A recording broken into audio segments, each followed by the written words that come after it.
नमस्कार, ये है सनातनी आवाज़ और मैं हूँ आपके साथ तनु शर्मा।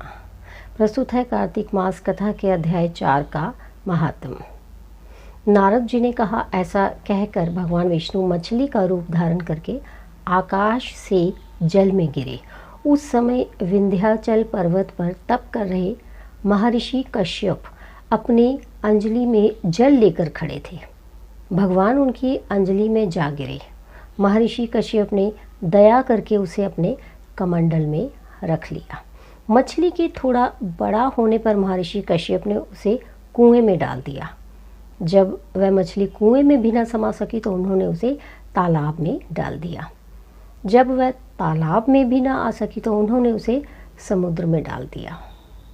मछली वहाँ भी बढ़ने लगी। फिर मत्स्य रूपी भगवान विष्णु ने इस शंखासुर का वध किया और शंखासुर को हाथ में लेकर बद्री वन में आ गए।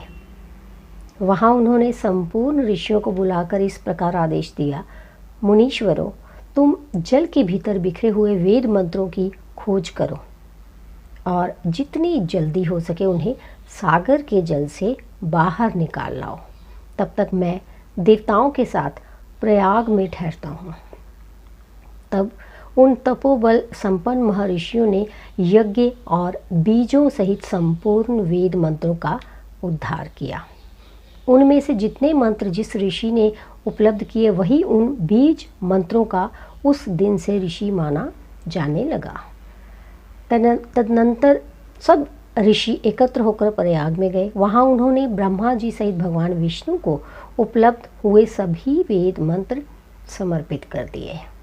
सब वेदों को पाकर ब्रह्मा जी बहुत प्रसन्न हुए। उन्होंने देवताओं और ऋषियों के साथ प्रयाग में अश्वमेध यज्ञ किया।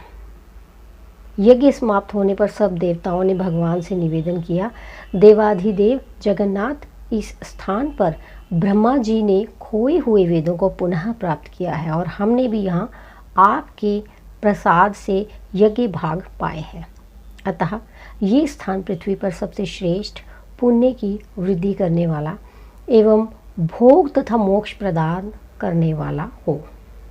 साथ ही ये समय भी महापुण्यमय और ब्रह्मघाती आदि महापापियों की भी शुद्धि करने वाला हो तथा तय स्थान यहाँ दिए हुए दान को अक्षय बना देने वाला भी हो, ये वर दीजिए। भगवान विष्णु बोले, देवताओं, तुमने जो कुछ कहा है वह मुझे स्वीकार है। तुम्हारी इच्छा पूर्ण हो। आज से ये स्थान ब्रह्म क्षेत्र के नाम से प्रसिद्ध होगा।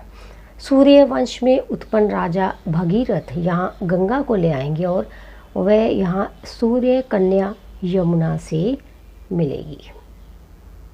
ब्रह्मा जी और तुम सब देवता मेरे साथ यहाँ निवास करो। आज से ये तीर्थराज के नाम से विख्यात होगा। तीर्थराज के दर्शन से तत्काल सब पाप नष्ट हो जाएंगे। जब सूर्य मकर राशि में स्थित होंगे उस समय यहाँ स्नान करने वाले मनुष्यों के सब पापों का ये तीर्थ नाश करेगा। ये काल भी मनुष्यों के लिए सदा महान पुण्य फल देने वाला होगा। माघ में सूर्य के मकर राशि में स्थित होने पर यहाँ स्नान करने से सालों के आदि फल प्राप्त होंगे। देवाधिदेव भगवान विष्णु देवताओं से ऐसा कहकर ब्रह्मा जी के साथ वहीं अंतर्ध्यान हो गए। तत्पश्चात इंद्र आदि देवता भी अपने अंश से प्रयाग में रहते हुए वहाँ से अंतर्ध्यान हो गए। जो मनुष्य कार्तिक में तुलसी जी की जड़ के समीप श्री हरि का पूजन करता है वह इस लोक में संपूर्ण भोगों का उपभोग करके अंत में वैकुंठ धाम को जाता है।